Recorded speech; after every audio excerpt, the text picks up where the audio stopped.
This time, it's all about cursed Famicom cartridge. Are you ready to face the fear?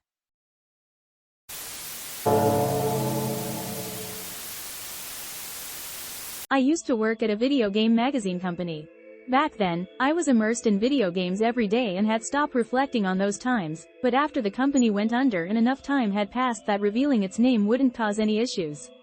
I thought I'd write about that period.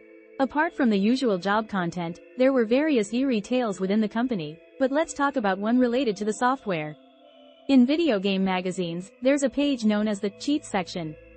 At the time, my company regularly published a compilation of these cheats. It included not just the latest software but also older, indeed, from platforms like the Famicom, Mega Drive, and even more obscure, extinct consoles and their extinct games. Those familiar might guess which publisher I'm talking about.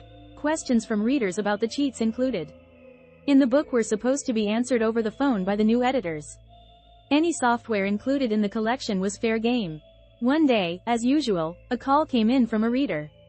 It was about a Sega Saturn game called Hyaku Monogatari, and the issue was that the 101st ghost story wouldn't start. My memory is a bit hazy now, but I believe it was supposed to be a bonus of sorts that you could only see after viewing all 100 stories. The person in charge explained something to that effect over the phone, but the caller insisted, "But I can't see it.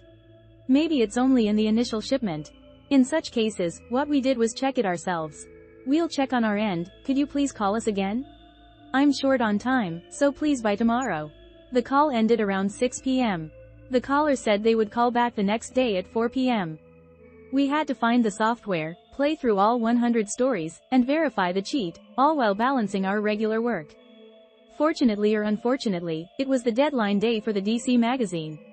No one could leave until it was finished, so the lights stayed bright all night, and the editorial department was lively. Additionally, anyone who was free was able to help out. The new editors and some girls from the production department took turns playing the game. Certain stories were narrated by the ghost story narrator, Mr. Inagawa himself, proceeding with his voice, so those playing wore earphones. Those who were scared or not interested simply skimmed the content and kept pressing buttons, though occasionally someone would play with interest. Like me. It was around 4 a.m., deeply into the night. We had progressed through about 70 stories in one go. Around this time, as my section finished its final checks, people started collapsing at their desks or in the nap rooms from exhaustion. Consequently, fewer and fewer people continued playing, and eventually, I was left to play by myself. Mr. Inagawa's rapid-fire narration could be heard through the earphones. Honestly, by this time, when my physical strength was waning, I could barely make out what he was saying. I must have been very tired, as I seemed to have closed my eyes without realizing it. Suddenly, the voice cut off. "Ah, is it over?" I thought, opening my eyes. When a story ends, the screen should show 100 disappearing candles. However, something else was displayed. It was a close-up of an old woman's face, the lower half gruesomely twisted. Perhaps it was a visual meant for the climax of some story. The old woman, with her mouth wide open, stared right back. It could have been a disc reading error. The lower half of the screen twitched as if having a spasm, and with it, the old woman's mouth contorted grotesquely. Mr. Inagawa's voice came through the earphones. "Staring, staring, staring, staring." Just that part kept repeating, unnaturally slowly. Freezes are common, but I had never seen an error happen like this. Eventually, the repeated narration from Mr. Inagawa was interrupted by static noise. The Sega Saturn began making a harsh, grinding noise as it tried to read the disc. I thought it would be a waste to lose the unsaved progress, but I was scared and reached to turn off the power. In that instant, Mr. Inagawa's voice abruptly cut off, and the game's sound effects, SFX, began to play back chaotically. Horns honking, wind blowing, crows cawing, someone sobbing, rain falling, and the laughter of a young girl.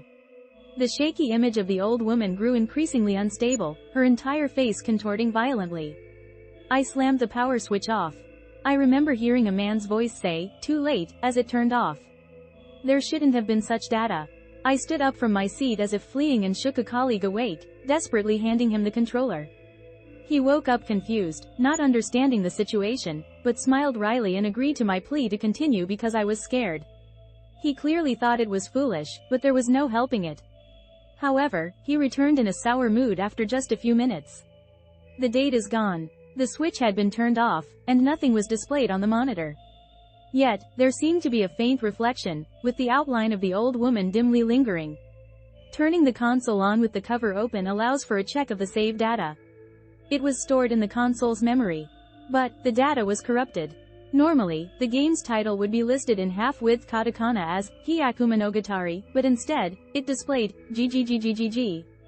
I immediately deleted it. What do we do? Asked a colleague. I handed him an external memory ROM for backup. It'll revert back about 10 stories, but this contains data too. Please clear the 100th story with this, I implored. He was reluctant, but after pleading that I would do anything, he grudgingly agreed. In the end, the special feature began as usual, and it was concluded that the issue was either an oversight by the caller or a data loading error. That effectively ends this episode. There seem to be various anecdotes about this software, but, unfortunately, I don't know the details. I heard there were constant problems with the recordings. It seems that video game development companies and publishers are places where strange things are more likely to occur. This was the only direct software-related incident, but there were various other inexplicable stories.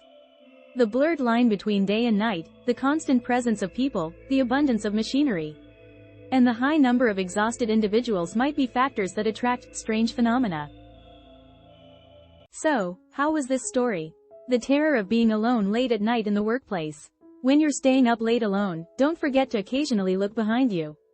Oh, and if you ever feel a gaze from behind, it's usually from above. There's a fun bit of trivia for you. See you in the next tale of terror.